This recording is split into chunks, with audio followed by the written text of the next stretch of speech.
Assalamualaikum warahmatullahi wabarakatuh. Selamat datang kembali di channelnya Mas Eka nih. Masih bareng sama Mas Eka nih, para warga sekolah. Apa kabar? Semoga dalam keadaan sehat ya.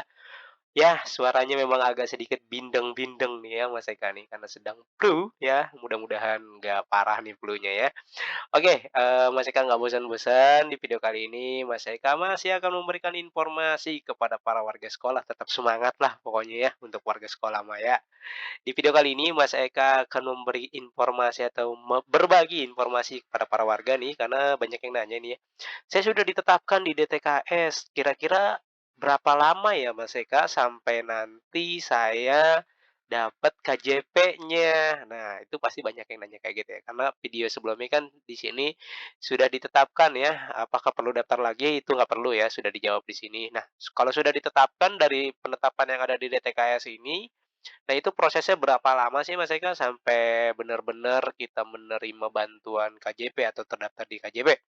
Nah, tapi sebelum itu, mungkin ada para warga sekolah yang baru bergabung di channelnya Mas Eka atau baru menemukan channelnya Mas Eka, silakan subscribe dulu channel ini untuk mendukung channelnya Mas Eka agar bisa berkembang lagi. Dan jika teman-teman, itu juga bisa nih ya, join di Telegram, Instagram, TikTok, dan Facebooknya Mas Eka. Oke, langsung aja yuk kita masuk ke website KJP-nya. Nah ya, jangan salah paham ya, jangan mentang-mentang sudah daftar DTKS terus langsung ngecek di sini, di status KJP dan tiba-tiba, "Apaan nih, data saya nggak muncul juga, gimana nih?" Gitu kan, "Bohong nih, hoak nih informasinya." Enggak ya, teman-teman atau para warga bisa cek nih ya, pembahasannya ada di sini di DTKS versus KJP itu panjang banget 13 menit dan itu masih uraikan secara detail ya, jadi perbedaan DTKS dan KJP-nya ya. Oke, dan sekedar informasi aja untuk penerima KJP itu, sudah cair ya yang untuk bulan Desember, jadi jangan nanya-nanya lagi kapan cair ya. Nah, untuk SD itu tetap dapat 250, SMP 300, SMA-nya itu 420, SMK-nya itu dapat, 400-an ya, 450, kemudian, PKBM itu dapat 300. Nah, itu bisa digunakan untuk jajan dan juga bisa digunakan untuk, pangan murah ya, bukan hanya untuk jajan aja tuh ya, gunakan juga untuk keperluan sekolah.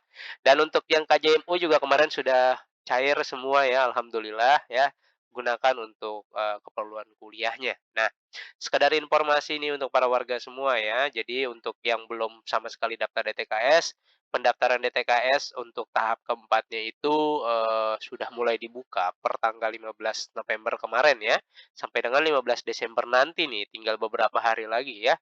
Untuk itu, jadi untuk para warga yang belum mendaftar sama sekali DTKS, segera lakukan pendaftaran jika ingin, mendapatkan bantuan-bantuan sosial dari Pemprov DKI karena datanya bersumber dari DTKS ini ya. Sekali lagi Mas Eka ingatkan, terdaftar di DTKS bukan berarti serta-merta langsung dapat bantuan sosial, tidak.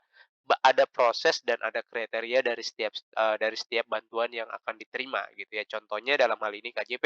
Jadi jangan misalkan sudah daftar di TKS, pasti ini dapat KJP. Ya tidak juga. Kalau misalkan daftar di TKS ternyata desil di atas 4, ya percuma tidak akan bisa dapat KJP juga ya. Dan ketika sudah daftar di sini ya, sudah daftar nih, ini kan pendaftaran ya, dicek status pendaftarannya segala macam dicek, kemudian muncul di sini ya, ditetapkan nih di sini statusnya. Jadi alurnya itu seperti ini ya, para warga ya. Jadi, para warga daftar dulu di sini, setelah proses di sini selesai, di sini para warga bisa ngecek di sini ya, nanti sampai dengan, ditetapkan Kemensos gitu ya, itu sudah selesai, maka nanti data di sini akan hilang dan akan muncul di sini.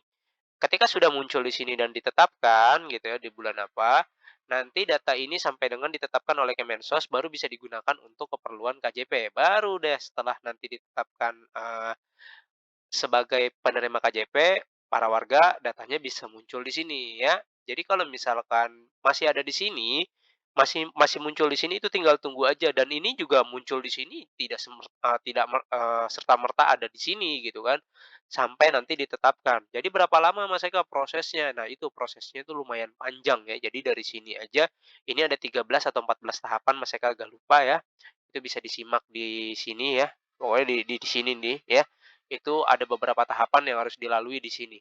Nah ini, web yang DTKS yang ini untuk, mengecek status pendaftaran ya, pendaftaran DTKS sampai di mana, diterima atau ditolak gitu. Kalau misalkan diterima berarti checklist-checklist, kalau ditolak biasa ada gambar X-nya tuh ya, silang. Misalkan kayak musyawarah kelurahan itu silang, terus bagaimana kalau gambarnya jam pasir, Mas Eka, jam pasir atau gambar jam. Nah, itu sedang menunggu proses tuh ya, tinggal ditunggu aja sampai nanti kalau misalkan lolos semua checklist baru masuk di Siladu di sini. Nah, kebanyakan yang masuk di sini adalah penetapan tahun 2002 bulan Februari, artinya DTKS yang tahap satu kemarin tuh ya, yang bulan Agustus, bulan Mei kemarin itu. Apalagi yang baru kemarin baru mau daftar tuh ya jangan langsung buru-buru, "Kok saya udah daftar, kok tidak muncul di KJP?" Ya enggak seperti itu karena prosesnya panjang. Bahkan yang bulan Februari kemarin daftar aja yang tahap satu itu masih ditetapkan di sini, belum ditetapkan ke Kemensos gitu ya. Datanya belum digunakan untuk kepentingan KJP. Nah, mudah-mudahan di bulan Februari nanti datanya bisa digunakan untuk, KJP tuh, untuk tahap satu tahun 2023 gitu. Jadi berapa lama? Ya kurang lebih 1 tahun lah ya. Karena ada yang daftar dari kelas satu baru menerima KJP-nya itu di kelas 3 awal atau di kelas 2 akhir paling cepat. Jadi kan kurang lebih panjang 1 tahun. Kok panjang banget sih Mas Eka prosesnya? Memang prosedurnya seperti itu karena di sininya aja ya, di status pendaftaran itu ada 13 atau 14 Mas Eka lupa ya. Ada proses yang harus dilewati itu panjang banget gitu kan. Kalau informasi sih 6 bulan gitu ya, tapi pada kenyataannya 6 bulan lebih, bahkan sampai hampir 1 tahun nih yang Februari ini mereka masih belum bisa masuk. Berarti kan kalau misalkan Februari, kalau 6 bulan harusnya yang tahap kedua udah masuk dong, tapi nyatanya belum masuk. Karena datanya masih belum ditetapkan dan belum digunakan untuk KJP. Oke ya, jadi seperti itu ya, terjawab ya. Berapa lama prosesnya? Ya prosesnya seperti itu, kurang lebih ya 1 tahun lah ya. Jadi sabar-sabarlah menunggu, nggak usah buru-buru kalau misalkan sudah ditetapkan di sini, terus di sini sudah oke-oke semua, terus di sini sudah juga ditetapkan, ya berdoa saja semoga nanti datanya ketika dikirimkan untuk kepentingan KJP, datanya lolos bisa masuk dan, para warga bisa mengkonfirmasinya, gitu ya. Mungkin itu aja informasi yang bisa Mas Eka sampaikan, mudah-mudahan informasi ini bisa bermanfaat dan bisa memberikan wawasan lebih mengenai soal KJP dan DTKS untuk para warga. Mas Eka akhiri, wassalamualaikum warahmatullahi wabarakatuh.